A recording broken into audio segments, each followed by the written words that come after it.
So hello and welcome to episode 10, Big 10 episode.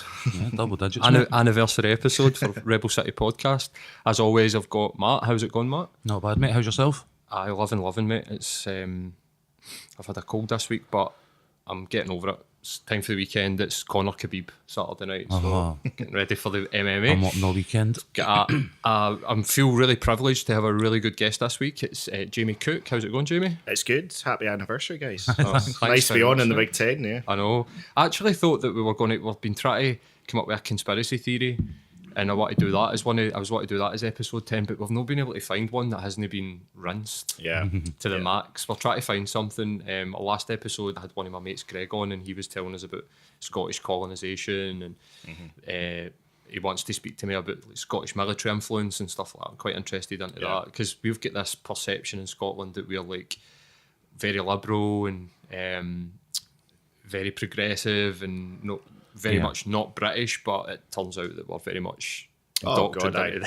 When you see the history of what Scotland and Scots have done around the world in terms of slavery and you know clearing Native Americans off their land, you know, there's lots we can be proud of, but there's, you know, and I think particularly here in Glasgow, it's good to see Glasgow University have just published that research into how they benefited from slavery.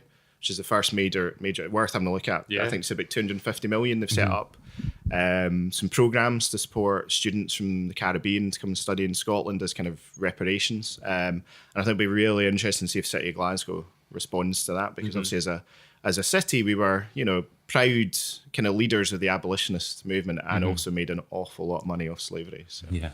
That's really interesting. I've not seen anything about that. I'll definitely need I think to. it's in the last fortnight or so, that announcement, Well, I think I'm one of these people that thinks that Scottish history started in like with Maggie Thatcher. I know. I think The there's latest phase did, I think. Yeah, definitely. Totally. It's the only bit that I've been alive for, so that's kind of understandable. But we're here to talk about a subject that I'm particularly interested, but I don't know that much about. I'm going to be honest. I stopped myself from doing a lot of reading because I was more interested in the conversation and getting to know it through somebody else's perspective, and then I'll maybe go and do a wee bit of reading on it.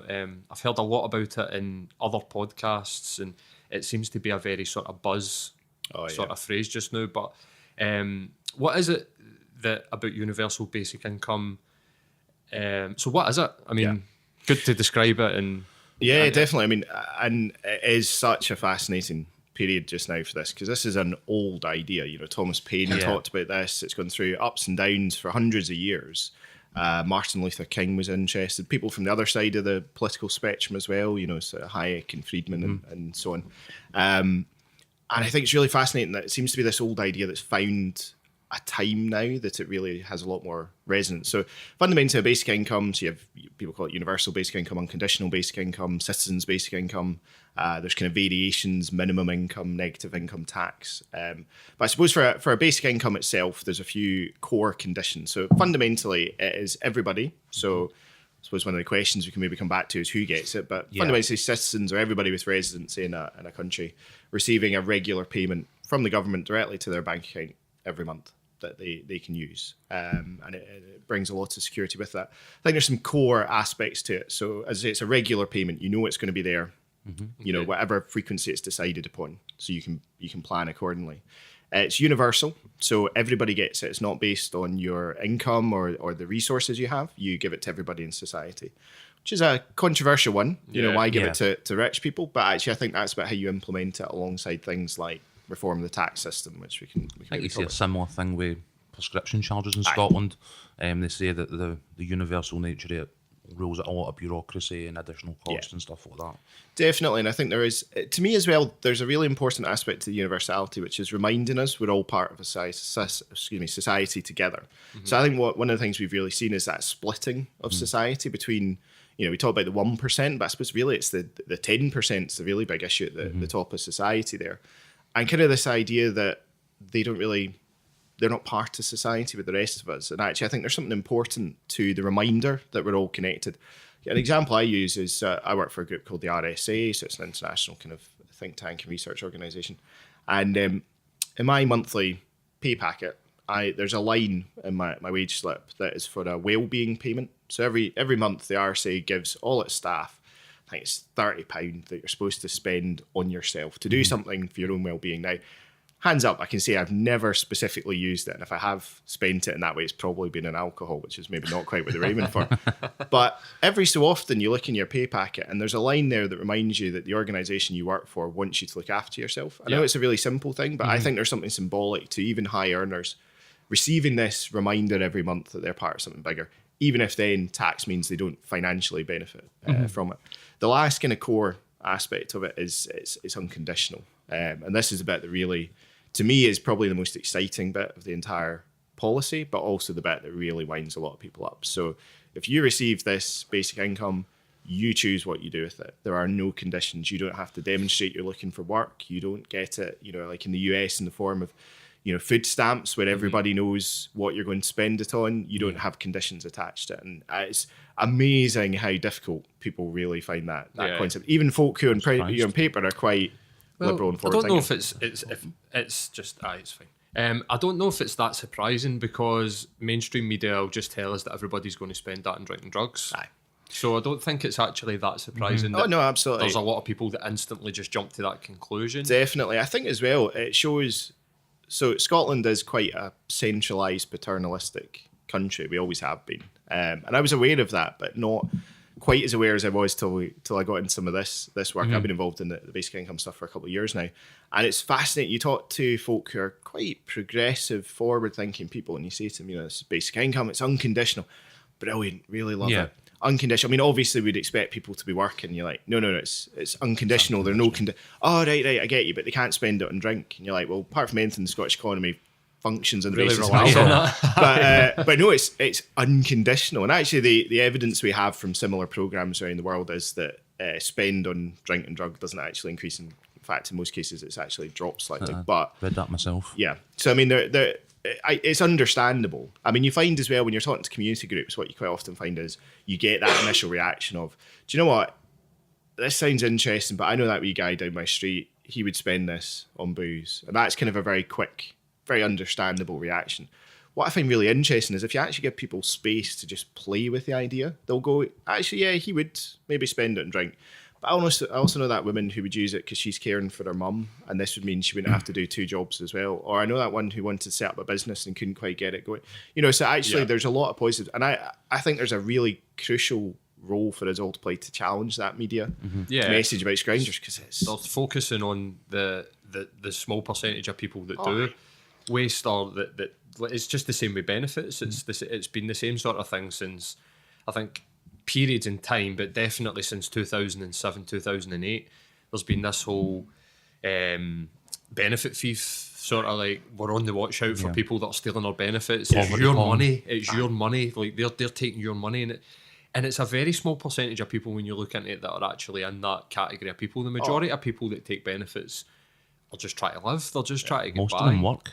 And the majority of people actually work. And the biggest growth in poverty in the UK has been people who are working. Yep. I mean, the current system we have is an absolute disgrace. It doesn't really even meet its own objectives, and yet we're just pushing it through blindly without any compromise. I think as well, I think quite often people go, basic income, right? Sounds really nice, but it's too radical. Nobody will ever let it happen. And we're seeing some real progress, particularly in Scotland, but also elsewhere. But actually, I think what we've done with social security in this country over the last kind of 30 years is far more radical than what we're proposing. We took that kind of post-war, consensus about safety nets and supporting people. Yeah. And actually what we've done is radically create a system where everybody is to be doubted. Everybody is under suspicion. You only get support if you absolutely prove you deserve it, and we will find the slightest issue to push it back, you back out the system. And that is, people didn't stand for election going, I think we should have a society where actually none of us trust each other and we think you're all scroungers. Yeah. But it's been a pervasive message there. And so I think, again, it's about bringing some of that into light and going, do you know what? There's a basis here. I see basic income. It will not solve every problem. It can't. No policy ever does. To me, it's a foundation stone that we rebuild our social contract on top of. So we take the ideas that came out of, Beveridge and the post-war period, that created the NHS and the welfare state we have today. And we say, well, do you know what? Fundamentally, those challenges still exist, but they look different. The world has changed. Actually, our systems haven't changed with it.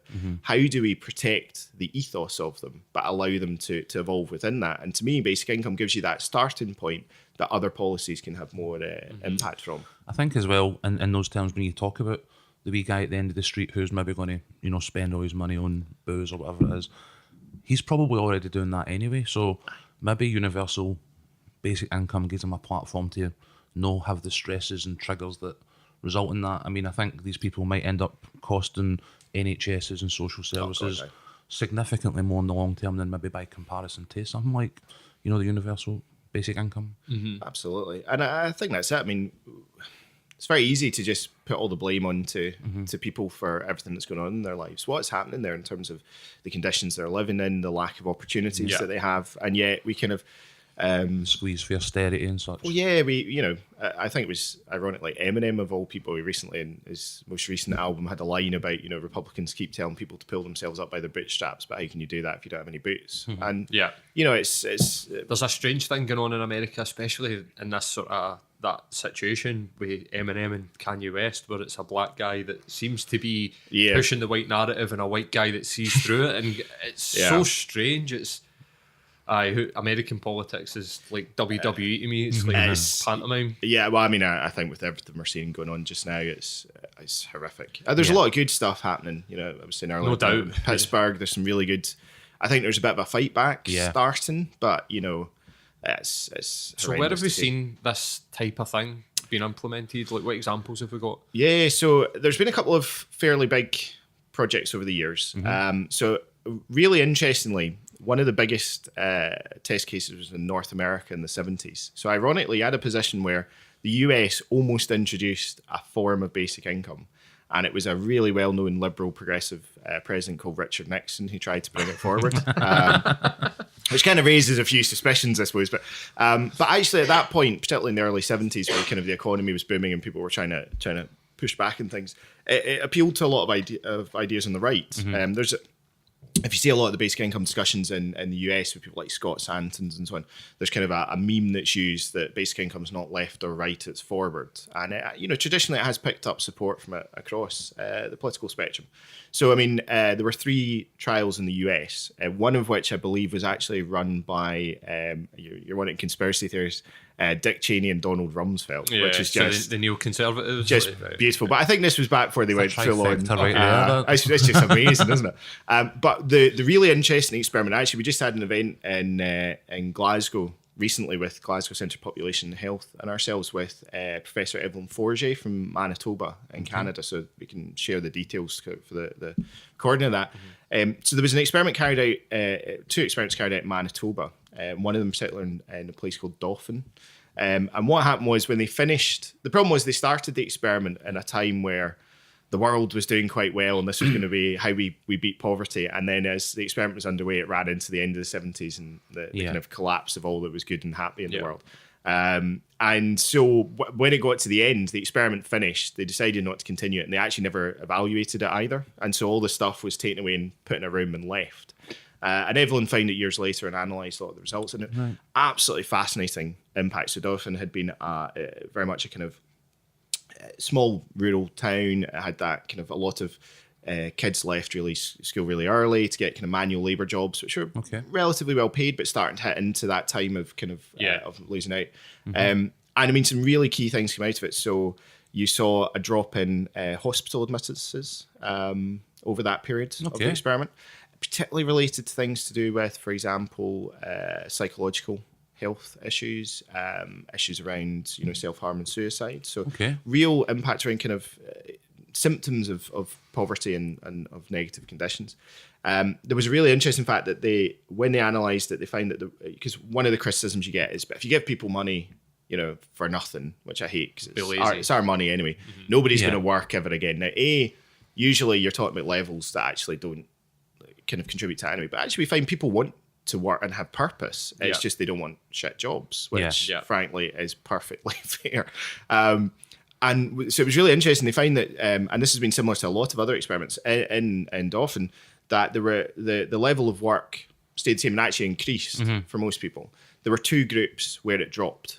So one of those was for new mothers. And the reason was that I believe at that time in Canada, maternity leave was maybe about 3 weeks. Okay. And so new mums used this income to supplement. So it was a minimum income. It took you to a certain level to basically allow themselves to have a longer maternity leave. Okay. Now, there's questions there. You don't want reinforcement of traditional gender roles and all the rest. But I think broadly speaking, most of us would say that's quite a powerful opportunity to give to people. Yeah, definitely. The other one that at the time was highlighted was that there was a drop in working levels for unattached young males. And this was great for the opponents because they were like, well, that's, if it's stopping young men working, this is just a disaster. Yeah. Of course, when you went back and everyone looked through it all, what they meant by unattached young males were like 16-year-old boys who had left school early. Right. And actually what they found was the proportion, so Dolphin's high school completion rate was massively lower than the rest of the kind of surrounding communities. During the period of the experiment, it went straight up to matching the national levels. People, kids finished school. And actually some of the boys who'd left school went back and completed. Yeah. And literally as soon as the experiment finished, dropped straight back down again. And as she says, if you think about that period since 70s where, I'm sure we'll talk about automation and stuff that's kind of on our horizon, but it's been a huge wave of, deindustrialization, impact on the kind of jobs that these guys in particular were going into. Yep. What kind of difference would that have made, maybe having a high school completion certificate? So real strong evidence there around the kind of positives. We've seen experiments in India and Namibia that were quite large scale, had really positive outcomes. In fact, the Indian government now is starting to look at the idea of an actual basic income for India. Now, it'll be quite a long-term process. It's a fairly big country with quite... It's fairly poor as well. Quite rural. Yeah, it's certainly a real split in terms of, a huge proportion of very poor people and then those with a lot of money. But interesting that they're still engaging with it because when that experiment was carried out, there was a guy called Guy Standing, who's quite well known. He talks a lot about the Precariat, so this new kind of growth of a social class that we can come back to. But... when that was started, the Indian government at the time was quite opposed because it was just going to make people lazy and they were going to spend it on drink. So to have shown through that actually is positive outcomes, I think is really positive. One of the things that really came out for me during the experiment in Namibia, so I remember Guy talking about, he spoke to a group of teenage girls that had been in one of the communities that were part of the programme. And at the end of it, he said to them, what's been the biggest outcome for you? And they said, before we had this income, when the men came back from the fields, we had to say yes because they had the money. Now when the men come back from the fields, we say no because we've got money. And I thought, I found it really interesting because you kind of sat here within a Scottish context and went, well, that's really powerful. That's emancipatory. Yeah. But, we're a different context here. But actually, I think when you think about other ways that frankly, emancipatory aspect of basic income could impact on people here, that's huge. There's a number of experiments underway just now. So, sadly, there was a big one just kicking off in Ontario and Canada that's just been cancelled. So there was a change of government. I don't know if you remember, there was a mayor of Toronto who was caught on... Rob Ford. Yeah. So he's my spirit guide, man. Right, okay. Anyways, well, his brother's just become the premier of Ontario. Right. And keeping it in the family. He's partly scrapped the basic income experiments that had started because... he's introduced this amazing new policy called beer for a buck. So everybody in Ontario should be able to buy a bottle of beer for $1 Canadian dollar. Now, don't get me wrong, I like my beer, but cutting social security and basic income experiment seems a little bit of an unfair. Supplementing the alcohol industry is not the way forward, I don't think. Yes. No, definitely not. So, I mean, it's been really disappointing. That's been quite it's frankly a really traumatic experience for the people involved because what you had there was a government saying to people, you are in an experiment for 3 years where we want to see if you behave, frankly, sensibly with this money. And what people did, even in those early stages was, I've got 3 years of secure income. So we had people signing up for college courses, putting their deposits down, moving. So we had a heartbreaking example of a woman who had her children taken off her.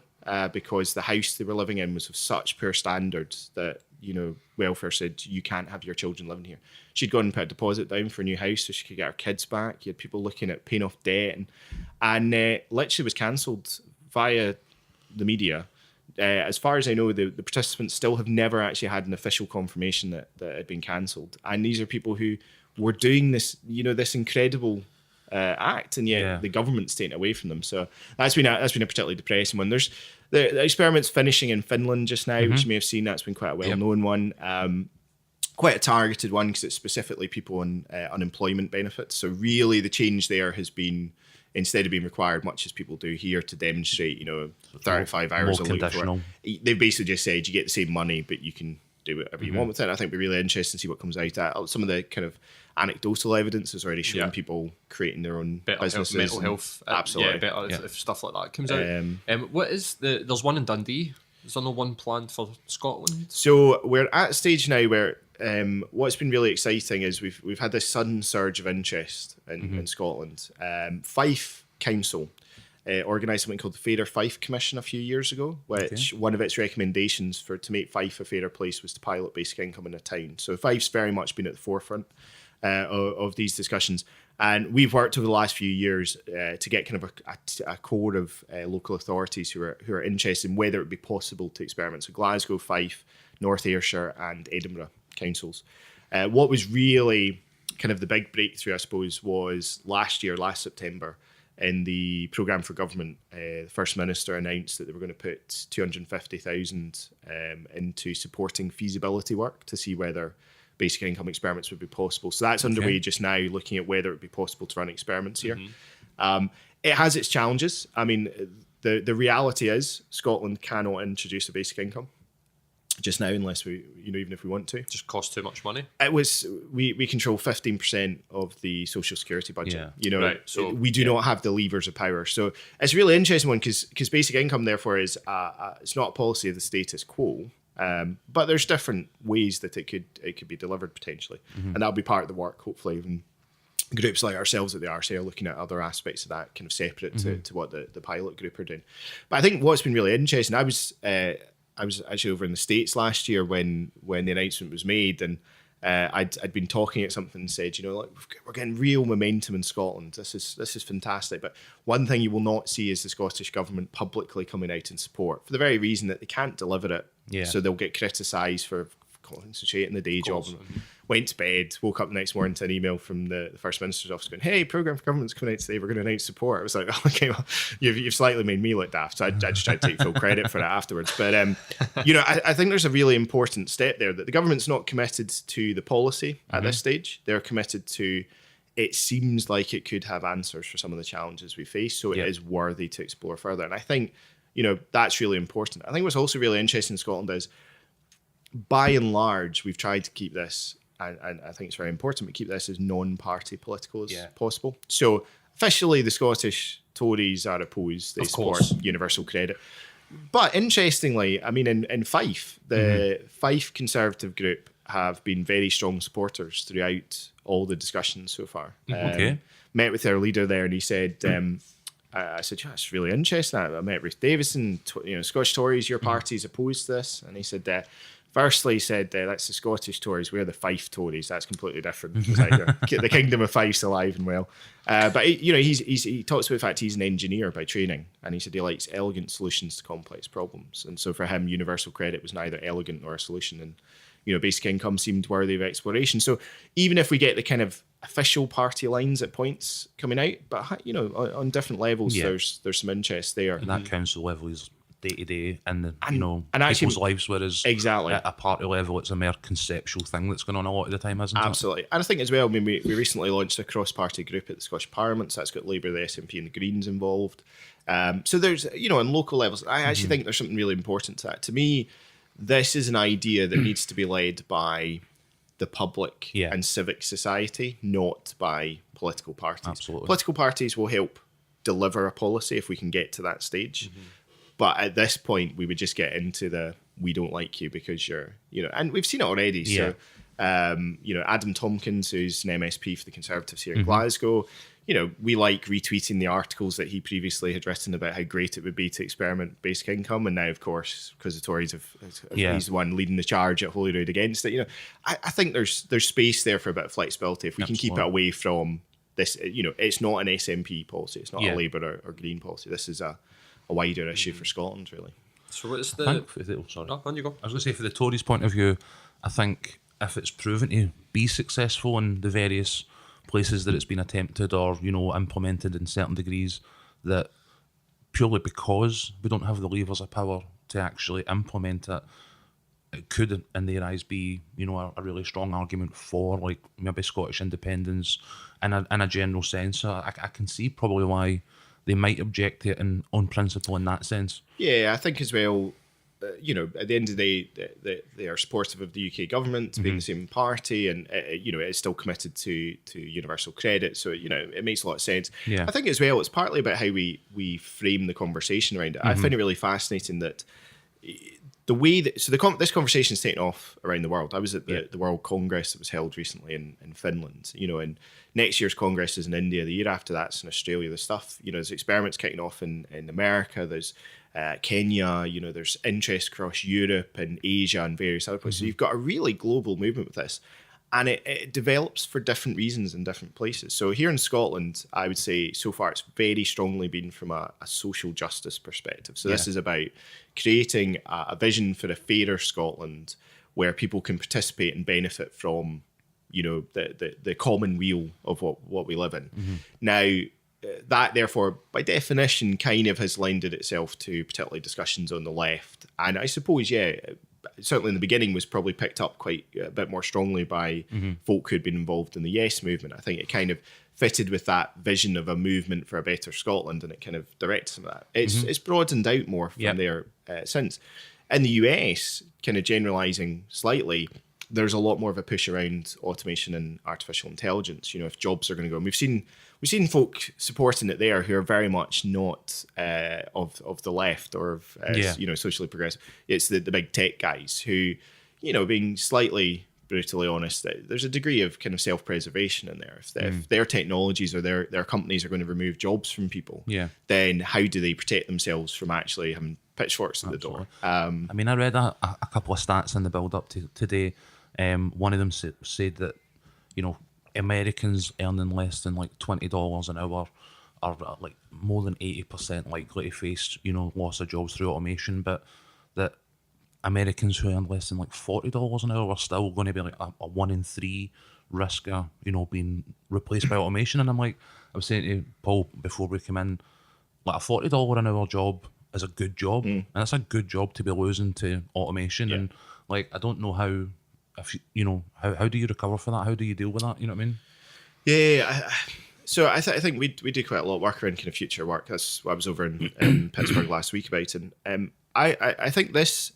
So when you read the stuff that says 50% of jobs are going to vanish, I remain very skeptical about that. I think that's kind of gets. We tend to say this about most technological change. I think there will be changes, but I think there will be disappearing jobs. And I think maybe as opposed to kind of the loss of heavy industry in the 70s and 80s, I think that some of this will have an impact across a wider segment of society. So, for example, if you look at the legal profession, there's an awful lot that lawyers do, or certainly the legal profession does in quite well-paid ways that actually a well-written algorithm could probably do as well. Do we still want a lawyer defending us in court? Probably at this stage. Do we need a lawyer processing our mortgage applications? The difference I think that you'll see medical industry's another one that's huge. That's already on the way. I mean, there's that what's the machine called that? Was it Watson or the machine? Is it Picasso or something that they call it? Where it's basic. It's like an automated surgery, and they need basically like one guy to thing with this machine, and they just. Which is crazy. So even like doctors and GPs. I think we'll see disruption across more of society. I think the difference between the $20, $40, $100 an hour jobs is that those at the very bottom are in a far harder position to move into other jobs, to have the skills or the confidence, or frankly to move if the jobs are elsewhere. Whereas if you're a well-trained doctor or lawyer, there is going to be spaces for you to move in other places. You would hope, and I think this is what's critical for me, is we know some of this is coming. We should be preparing for it. What we've traditionally done is we've allowed ourselves to be hit by these changes, and we've basically accepted that a proportion of society will be worse off. And, that's just what happens. Overall, the 80s led to more money for the country. Did everyone benefit? Of course not. Actually, the top line, and this is why we need to move away from how we measure success just now. But I think it's about how do you give people the space to do it? Now, that's where, to me, a basic income gives a degree of security and opportunity for people to be able to start to retrain, to find new skills, or even just have the confidence to consider kind of different opportunities. But it's interesting about what you're saying is that I've got a particular person in mind who is identifies as being on the right, a young Scottish guy, and I had a sort of conversation about UBI with him, and he was instantly against it. It was the definition of like identity politics. Right. He was like, what is it? And it was like, everybody gets like 16 grand a year, basically enough money to live, like takes away all the pressures of like housing, food, basically gives you the basics to survive. And he was just like, nah. And I was like, well, why not? It won't work. And he was texting his mate who's got a degree in economics to come up with an argument to tell me why it wouldn't work. And one of the big things that he cited was the cost. And I had said that I felt that the cost wasn't actually as much as what we think it would be. So is there any I mean, how much would it cost us? Let's see, even if we just said Scotland. That really depends on the level you introduced it at. So I suppose actually a lot of the it's funny, I say this a lot when I do public talking on this, that I never mention money. And the reason I never mention money is because it's always wrong just now. Yeah. Because when people are engaging with it, it's either too high or too low. And you kind of instantly get people going, it's either far too low to be worthwhile, or it's too high to ever be deliverable. Interestingly, when you talk to people, what you find is a kind of knee-jerk, I don't mean that in a bad way, but like the instant reaction is people go £1,000 a month. It's just a nice round number. What I would say is that most of the reports and modelling that's been carried out so far has been for considerably less than that. So it's effectively started from taking what do we currently offer in benefits and moving that over to a basic income, which could therefore be, as low as kind of like 4 or 5 grand over the course of a year. Obviously adding up depending on who's if you've got kids and in the family and so on. I mean, certainly we modelled for the entire UK basic income at that lowest level. And for the entire UK, that was about 1% of GDP, which instantly sounds like it's going to be a huge amount of money. But considering recent changes around cuts to taxation, the changes we've had in social security in recent years, it's actually kind of very much in line with a lot of that. We had recently, the money thing's interesting as well, because the Conservatives used freedom of information to get a report that one of the Scottish civil servants had written for the First Minister. Okay. And I think it was down this kind of lower level, so maybe about kind of 5 grand a year or so for each individual, that they came back and said this costs £12 billion a year for Scotland. This is disgraceful. There's no way we can possibly deliver that. And I think there were a few interesting things came out of that, because firstly, that 12 billion was the starting cost before you rolled anything into it. So most of the models that are suggested around basic income involve rolling in some of the existing benefit systems. So for example, you wouldn't continue to have child benefits separately because you have basic income. Okay. You would roll a lot into it. I would say really the two things that generally are kept separate to it, one is, and this is very deliberate, would be disability support, because basic income is a society-wide opportunity. Disability is an individual situation, and that needs to be looked at separately. It needs to be, and there's a degree where that still needs to be taken on a case-by-case basis. So that would be additional to basic income. The other one that actually is a real problem for us is the housing benefit. And that's just because the housing market is such a nightmare. Now, it's difficult in Scotland. It's impossible on a UK-wide level because of London. The further south you go, it just gets incredible. It's just horrific. I mean, you would literally need to you'd either introduce a basic income that was so high for everyone outside London that we would all live lives of luxury, or so low compared to London that nobody would be able to live there. Could they tier it like they do? I mean, I work for a big company. I'm actually in a job that would be threatened by automation. I work in retail. I'm a retail manager, so I've managed to get to the top of the food chain and just in time for it to vanish. So, I'll be the only one sitting there. Yeah, I'm on the most money. I won't be the only one sitting there. I'll be the first one to go. Yeah, the tier, like if I've got a peer in London, he makes more money than me, but it's not that he's making more money than me. It's the weighting and they would need to weight it. I think there's space around that. I mean, one of the things we're going to be producing at the RSA over the next kind of 6 months or so will be a very specific Scottish report that's going to say literally, this is what it could look like in Scotland. This is how it would cost. This is how you pay for it. Because again, one of the things that comes back with the cost side, so that 12 billion, so when you looked at it, that already that shrunk down to 3 billion. Now, don't get me wrong, that's still a lot of money, but I find it really interesting talking to quite a lot of folk that they went, actually, it's less than I expected. Yeah, I was how much do we expecting 100. spend on Trident? Well, Things that we don't. That's it. We, magic money trees seem to be able to be found when you need to find them. So I think there's a really interesting question here. One of the reasons I think it comes back as being too expensive, though, as a reaction, is because I suppose there's probably been quite a traditional focus on, well, how would you pay for it? So it's not so much the money, it's where does the money come from?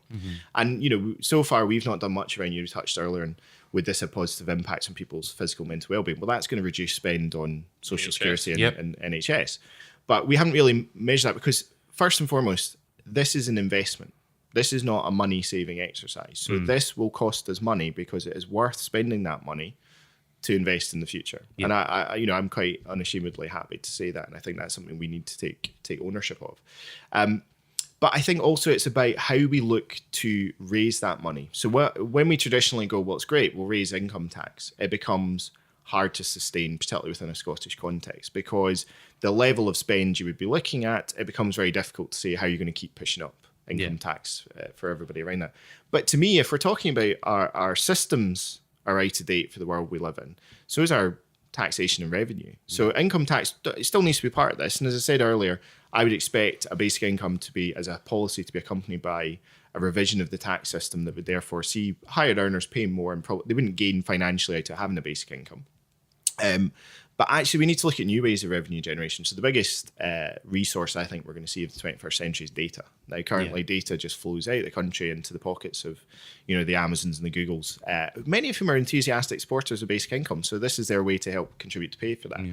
So we've talked about things before like, the Tobin tax, financial taxations on transactions, land values, an area that's been talked about, environmental. So to me, I think part of it, and this is partly what we're looking at, is what's the broader way that we kind of change how we operate as a nation that actually then allows you to say this is a money that can be spent. And that's even before you get into discussions around Trident or where we spend money on other things that we can make. It's funny you mention data and big data. I mean, this is one of the things again we were speaking about prior to coming on the day, and it was that universal basic income and the changes that are coming with automation and stuff like that kind of mirror the big data side of things as well, where I was saying in the 90s, people were saying we need to be prepared, things are going to change, the laws, the systems that we have in place all need to evolve in line with this.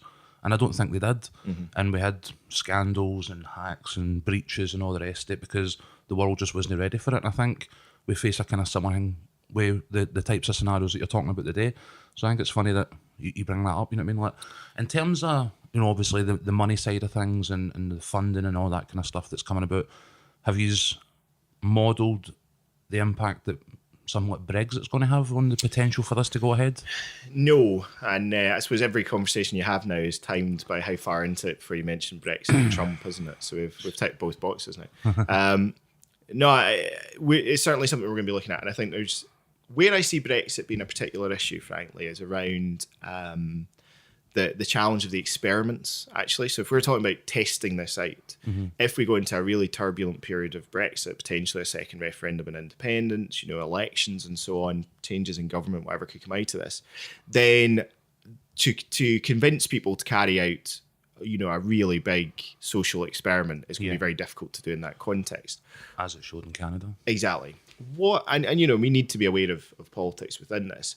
What I think is interesting, though, is that on a UK scale, there are conversations already changing. So, for example, John McDonnell's Shadow Chancellor has set up a working group led by Guy Standing to prepare ideas for policy around what a future Labour government could introduce in terms of potentially basic income experiments for England and the UK as a whole. Now, that would instantly change the dynamic because just now this difficulty of delivering in Scotland, if we need HMRC and DWP on board, suddenly if you've got the UK government, there's space there. City of Liverpool just passed a motion ahead of the Labour conference taking place saying that they want to be an experimental site, and we're in contact with them down there. So there's been a bit of a shift in a UK context, certainly from Labour. There's a lot of opposition within the Labour Party as well. I mean, I think the Labour Party is just based on opposition to each other just now.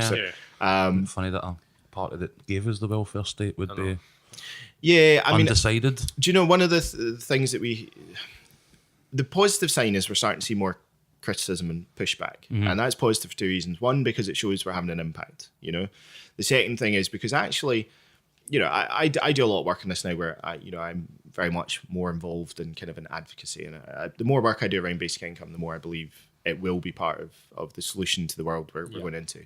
But, my organisation is of the stance that we think it's worth exploring. We're not convinced that it's the outcome yet. That's why we want to test and do more work. Same as Scottish Government. It's been interesting, therefore, that we want critique because that's how you strengthen policy. And actually, maybe experiments or maybe the work we do here will say, do you know what, basic income isn't the answer? It'll certainly get us an awful lot closer to what the answer is. Yeah. But what I find really disappointing is that the critiques we're having in Scotland and UK just now are pretty poor, to be honest. Okay. So we get one that is quite commonly, it won't solve every problem, so it's not worth the hassle. Now, no policy in the history of the world ever has or ever will, and I wouldn't trust anyone who told you it could. We have there's a big thing, so Chuka Umunna, I suppose, is kind of representative of that centre, the kind of right of the Labour Party, gave a speech a wee while back about how it would undermine the dignity of work. Now, apart from anything, you just want to know from him what work is he talking about. Yeah, that's exactly. Dignified. Yeah, exactly. And it maybe undermine. Yeah, it's just where he comes from. That's just. But there's that element of that part of the Labour Party that has a degree of opposition to it. Yeah. To me, I think basic income is one of the most pro-work policies there is, but the critical pro-dignity as well. Well, exactly, and this is the critical. It is pro-good work, and it's also pro the fact that work and a job are not the same thing. Yep. So work is what we do with our lives. It is the caring that people provide. It's the volunteering. It's the creativity. It's the things that people are doing. This is a space to give people that dignity. And actually, do you know what? If, David Graeber talks about bullshit jobs, which has been really fascinating stuff recently, and there are so many of them. And, we've heard the concern before where people go, but how will we get anyone to do the really crap jobs? And it's like, well, because you'll actually have to make them better jobs and pay people more. Yeah. Imagine such a shocking it's quite a recurring theme that, and again, you kind of touched on it when you're talking about the empoweringness that, people or women in Africa had felt like, a theme that I've seen a lot in the build-up to today's episode was the power to say no. Yeah. Like UBI provides people who wouldn't ordinarily have it the power to say no because they have a level of comfort and the security that you're talking about. Absolutely. And do you know what? It can support wider flexibility in society. So, this is something that can benefit employers. Good employers will become extra popular within basic income. They will have a bigger choice of people to engage with. I find it really fascinating. I ran a session a while back in Glasgow, and we had a few representatives of disability groups there. And someone raised the point about 0-hour contracts. Now, 0-hour contracts have become, the most toxic form of kind of contractual arrangement, even if the Church of England still uses them. And she made the really good point that actually for a lot of their kind of service users and clients, 0 hours contracts could be great because they have conditions that mean some weeks they can work a lot and some weeks they can't. Yeah. The problem just now is there's no balance. The balance is purely with the employer. This provides a degree of balance to that actually from an employer's perspective means that something flexible working could be a lot more useful. I think as well, when we look at, if we are going to see impacts upon jobs, so we're seeing people work longer. So how do we get younger people into the workforce if people are occupying jobs that we would have expected them to retire from? How do we fill these jobs? Well, a basic income gives you a space to potentially decide to work fewer days a week and use those other days to do other things. So for me, the idea that we could start to create a culture whereby actually sharing roles becomes a lot more common, where actually that we open up the space that people can be learning that position from someone who's been doing it for a considerable period of time and sharing that information, that's going to benefit the economy and benefit employers out of that in terms of the skills that they can bring in. Something else that's been trialled elsewhere in the world as well, isn't it? Like 4-day, 3-day weeks and 6-hour shifts and stuff like that. There's a lot of work going on around these types of things as Absolutely. And I think it's that recognition that the concept of work needs to change. We are still operating in that job for life, 9 to 5, and we touched on it earlier. Fundamentally, the idea that the best route out of poverty, the best way to create opportunity for yourself is through employment, and it's not working anymore. Not anymore. Look at food banks where you've got nurses showing up to use a food bank. I mean, it's disgraceful. It's disgraceful. Yeah, it's disgusting. horrific. That why we don't have a kind of level of national outrage about that just now. I think There's is loads of studies about the change. We were talking off camera as well about ideas about human motivation, and this is something that really interests me because I'm a manager, but I manage a sales team, so I need to motivate people, or else I don't make money. And also I'm studying cognitive behavioural therapy as well. So the motivation of human beings is something that really interests me, and I've seen loads of stuff. There was a really good video that I watched where it talked about how the carrot and the stick doesn't work, and when it becomes critical, so they put the carrot in front of somebody, just really quickly, I'll paraphrase it, if they put the carrot in front of somebody where it meant that they could get something nice, their performance went up. But as soon as you put it in front of somebody that meant they could have a better quality of life, their performance actually went down, because the pressure of being able to perform to get that thing that's so important to them. And also Google implemented a thing once a month where they let people just do what they want, and it was the most productive day of the month. Absolutely. Without a doubt, every single month. And then Wikipedia, the contribution that people, the hours that people put into building stuff on the internet, that makes them no money. That sounds like it might have been the Dan Pink. Dan Pink's one of my I love Dan Pink. I was going to give a plug to the RSA. So we have our Animate series of where our lectures get kind of shrunk down and drawn by an artist. Cool. So it's a really good way to engage with ideas. And my favourite one is Dan Pink's on Drive, and that motivation, so he talks about autonomy, mastery and purpose, and I think that goes for life in general. Give people the space. So I don't, you occasionally hear these kind of utopian, and I don't think they're utopian, because I don't think it would be a good place to get to, but particularly in the States you have this idea of we need basic income because there will be no work in future and the robots are going to do everything, the same way that we were going to have paperless offices and we were never going to do anything because email was going to save us, and it's just made life a million times worse. I mean, either the robots are going to just wipe us out, or we're going to find actually the technology doesn't work and we have to just spend all our time replacing them. But so to me, there's definitely not this idea. I don't see us moving into a world where work and employment and certainly purposeful lives don't exist anymore. But how do we take some of those ideas? So Dan Pink talks about the fact of if he'd said in the 80s, I've got this idea for something that effectively was Wikipedia, he'd have been laughed out the room. But people are willing to do that because they get the purpose and the ability to improve themselves. That can and should work in companies as well. They are going to be the successful companies of the future. And again, I think, you are seeing it come from some of the big multinationals. The reality in Scotland is that, we're a country really of smaller businesses. And that's a challenge for them because they're quite small to do it, but they're also therefore smaller and potentially a bit more agile in terms of how they can respond to it. How do we support them to say, now, for me, basic income, so as a policy, as I said, it's foundation. You need other policies with it. I've had talks where people go, oh, well, basic income would be great because we could scrap minimum wage or living wage. To me, absolutely not, because all you would do then is you would subsidise wages that are being paid by employers. Let's have a conversation about, in a basic income world, what would it need to be set at? But you still need that on top. You need largely what would already be housing benefit. Exactly. And, you need rent control, because otherwise private landlords are just going to take all the money straight back into it. But there's, I think there's a really interesting flexibility there that it brings in as well to push and to say within a Scottish context, well, actually, how could that help small businesses be a bit more agile and interesting, and saying, actually, we can offer you, we've seen a huge increase in the level of self-employment and entrepreneurial behaviour.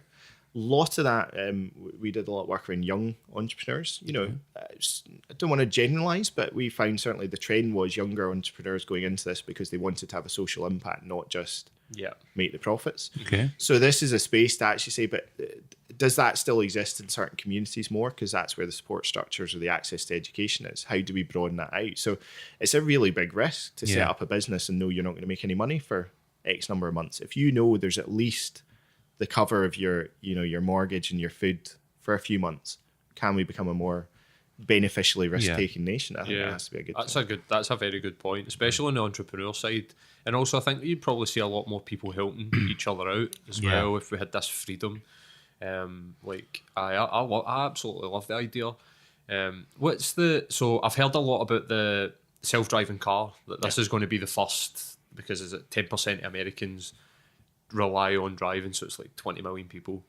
And they think that potentially that it's within the next 10 years that taxis. I'd say I'm doing a lot of work with Pittsburgh. So Glasgow and Pittsburgh as two cities are really developing a very strong relationship as kind of post-industrial cities. Yeah. And when you're in Pittsburgh, you see driverless Ubers going around. They're under Really? testing there. Already? Now, they have two guys sitting in the front seat ready to take over. Just in case. And actually there was one of the They're biggest... so confident in their self-driving cars to put two guys in the front. Do you know what they're aware of, and this is actually sensible? So there's been the first fatality from a driverless car in a test. Yeah. And what they're very aware of is the technology is developing fast. But as we've seen with lots of technologies, the example that's always used is virtual reality. We keep announcing virtual reality's arrived and then releasing a really crap product, and everyone goes, it's rubbish, we're not doing it anymore. They're aware that it would not take much for us to actually stop autonomous vehicles, because if we see that they're a danger, there's already been discussions around, will an algorithm decide whether it's better to crash you into a wall rather than, and we like the control there. Yeah, so another car. Yeah. Yeah. So there's, I think the reason they have the two sitting there is they need to be aware that the potential for that to be undermined just now is significant. But in the US, it's going to have a huge impact, because I'm sure I saw a stat recently, something like 2/3 of the states in the US or something like that, the biggest employment for lower earners within the state is long distance truck driving. Wow. Now you have a situation where 2/3, man. I'm sure I may be wrong with that, but it was a significantly high level of states. And there's no, you're talking about places where there's maybe not much other alternative employment to take over, and you're also seeing, so there's a combination there. You've got a career, a job that is actually more than just an employment. I think that long haulage is kind of a way of life for a lot of people. Yeah. That could go. Because particularly when you look at a US context, a lot of that cross-continental work is down very straight roads. There's going to be testing next year, I think, in the UK of truck convoys where the first truck has a driver and the others are following behind. Just on radar. So it's going to have a huge impact there, but you're also seeing, so I believe Uber is developing AI programs to also run the stock and the supply chain work. So actually you get a double whammy of, you're going to lose actually kind of white collar jobs of traditional stock management and the blue collar jobs of the drivers across quite a significant part of the United States. In Scotland, that's not as kind of embedded a role within Scotland, I don't think, but I saw one stat that said, they estimate 60% of Scottish jobs will be impacted by driverless cars. Doesn't mean they'll vanish, but taxi drivers, it's going to be a huge issue there. Oh, definitely. I've got a family member that's a taxi driver, and when Uber launched 2.5 years ago actually, and served a guy, and he told me, I've bought a franchise of this company called Uber, you should look into it. And this is like 3 years ago. It's like, we're going to the Scottish government, looked at it and said to him, you need to move, you need to get away from Glasgow private hire and get yourself into Uber. And he was like, and I was like, anything technological based will take off. Yep. Yeah. Do you know what I mean? Especially something like this. I was like, this guy's sitting in front of me telling me that him and his partner are really, they know what they're talking about, and this is going to launch and this is going to take over. And if you look what's happened in New York and Paris at the time, it's like, you need to shift. And he was like, nah, it won't work. And this is the type of attitudes that you're coming up against, but it's just fear. Yeah. It's fear. And like I said, in Scotland, a lot of these discussions have very much been from that kind of social justice perspective, which is really important, but kind of has then put to one side the discussion. And I think some of the kind of, when you hear, every job's going to vanish, I think that makes people just kind of roll their eyes. What you need are the really tangible impacts. So, so far, I would say Uber, is really not had the kind of saturation in Scotland that it has in other places. Pittsburgh, Uber and Lyft, that's it. The public transport system is not that great. So everybody, and you get used to, you can use an app, you pay with a card, so you don't need any cash. It's relatively safe compared to for both the drivers and so on. Yeah, for both. That's the and I find it really interesting talking to so certainly over in the States, talking to quite a lot of drivers when I've been using stuff when I'm there, and a lot of them really like it. We did work at the RSA with Uber drivers in London, and kind of went in with, this is there's bad things here, gig economy can be really difficult, and it has its challenges. But also you had loads of folks saying, do you know what, I do few hours a week and it just tops up my income. I can be quite flexible with it. Now, I think what's really interesting is it's not the career that can keep you people have other jobs alongside it. Yeah. But as an additional flexible way to work, it's picked up and it does work for some people. Yeah. Now, obviously, what we've seen is the need to rebalance again the relationships. So what you saw in London around Uber was partly a very powerful taxi industry fighting back, which is what we're always going to see in these kind of struggles. But also the use of the kind of self-employed status was a way to get away from providing support. So we need, if you rebalance those, I think certainly the impact is going to be there. And I think it will change also the way that the economy functions, that, how are we preparing? Are we going to be, as a country, producing some of the stuff that's going to go into those technologies? If not, are we going to find that what we do have is no longer as relevant anymore? And I think that's going to start to be a real challenge. Well, how do we prepare kids to come through and work in this kind of very different, flexible environment in the future? At the moment, we're training the AI, but obviously in years to come, as you say, by the time that gets to our kids and their kids, it's going to be a complete thing. I actually seen a thing recently. It was a woman who helped program AI for Amazon, and that was quite a weird sort of fear that she had, was that I'm training this algorithm to replace me. Well, it's odd. You know what I mean? We're feeding the biggest. I mean, everybody's contributing to the biggest AI brain on the planet in Google. Yeah. So there was I watched something with somebody at Google had said that there's no need for somebody to program AI. We're consciously doing it on the internet. Yeah. Just by putting what we like, what we want, all our information. X, Y, and Z. I think what will be interesting is the results of that AI, because there's a lot of denial about what we're actually into. There's a lot of taboo that kicks about, and I think that the product that comes out, there'll be a lot of people that might be like, we don't like that, and it's like, this is the reality. This is the reflection of us. Yeah, here's the mirror. Yeah. And maybe don't like it. I was talking to someone. I gave a talk at Pitt University last week when I was over in Michael Goodhart. The lecturer there was talking about Freud had this concept of the closer something is to you, the more uncomfortable you come with it. So if a robot or AI is very clearly a science fiction one, we're okay with that because it's clearly a robot. And if it's pretty much identical to us, we're okay because we can't really tell the difference. But it's when it's almost like us, but not quite. And there is that element of what will come out of the Google kind of work is maybe something that'll be quite uncomfortable for us, because we'll go, well, we're totally not like that. Actually,